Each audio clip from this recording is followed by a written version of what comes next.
Sa bawat araw na nagdaan, hindi ko namamalaya na ang taong akala ko mananatili sa buhay ko, pero iiwan lang pala ako.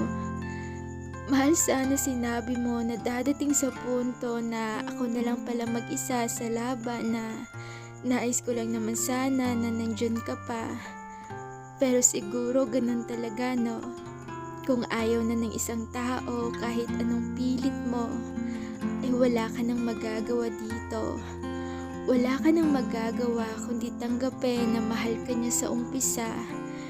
Pero ngayon ay hindi na. Alam mo, minsan, hindi ko talaga maiwasan na isipin kung bakit ganito. Kung bakit ganito ang nangyari sa atin.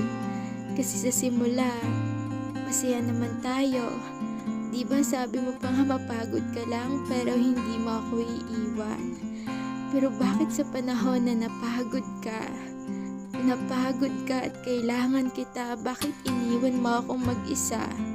Pero siguro, kailangan nilang tanggapin na may mga taong pwede nilang sabihin na hindi ka iiwan kahit kailan. Pero kapag aabot na sa punto na napagod na yan, ay talagang iiwan ka niyan. At talagang wala ka nang magagawa, kundi tanggapin na lang.